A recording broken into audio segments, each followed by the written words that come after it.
Ja počkaj, to už bude rok. Priatelia, na naše ročné výročie, kedy sme... potrebujem si dofúkať gumy, lebo dneska nás čaká ďalší bike tripíček. Si to dofúkam, však čo budem, ne? Povedz, čo budem? Čo budem?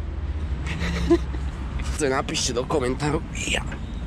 Hej, nechcem sa na to tlačiť celou silou, lebo neviem, či ste videli, čo sa stalo Ondrejovi z Renčína. On si na tom skoro oko vypichol. Jemu upadlo toto, on to fúkal, on to takto zdvihol, keď fúkal, a keby nemal okuliare, on takto na tú tyčku rovno. Radšej s rezervou.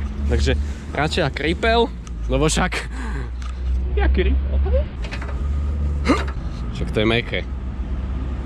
Kámo, keď stretnem nejakého cyklistu, tam spýtam, že či nechce dofúkať bicykel. To je dobre tvrdé. A víš, jak na tom pôjdem? Jak drak.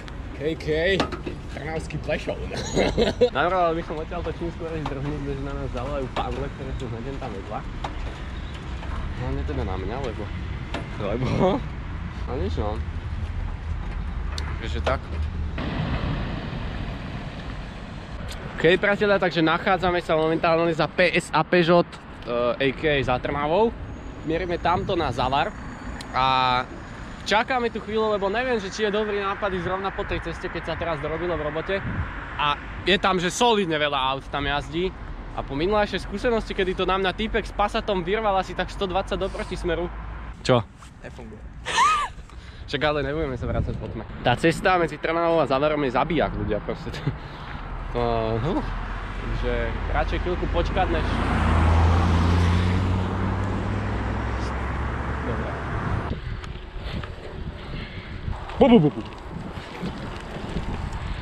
Momentálne sme za Lovčicami. Som nenatočil nič. Teraz si ideme smer Siladice. Dolné či horné Zelenice, neviem jak to, už si nepamätám. 1, 2, 3, 4, 5, 6 vrtuľníkov. Siladice, koniec Siladic, mierime na dolné horné Zelenice. Boli sme pri váhu, tam je hlavná cesta. Tamto. Ideme tady to tým oblúkom. Let's go! Priatelia, momentálne sa nachádzame v Leopoldove. Potrebujeme sa dostať k stanici. Od stanice hlavnú cestu ponad diaľnicu, ponad most do Trakovic, z Trakovic do Bučian, z Bučian do Brestojan a tak ďalej.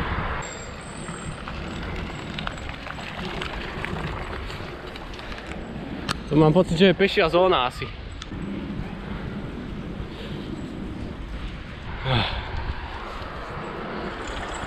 Trošička diaľničný úsek medzi Leopoldovom a Trakovicami na bicykli.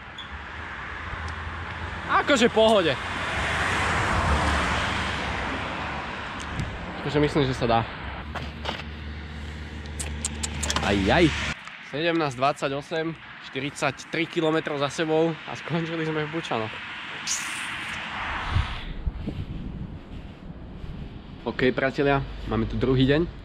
Deň po našom úspešnom cyklovýlete, kedy sme dali 43 km, kedy Tomáš dostal defekt a musel pre nás dojsť môj tatko.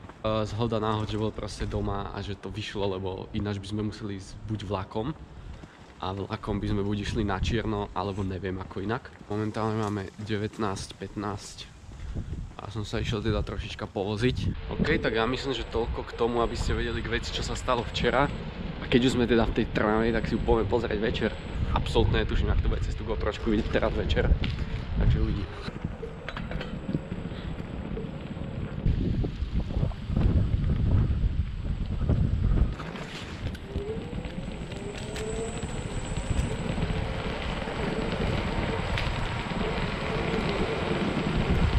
OK, priatelia, takže momentálne máme 21:37, som povozený, som spokojný, vymrznutý, jak sa hovorí, a idem pekne domov dať si praženičku, takže sa majte, čaute, odoberajte.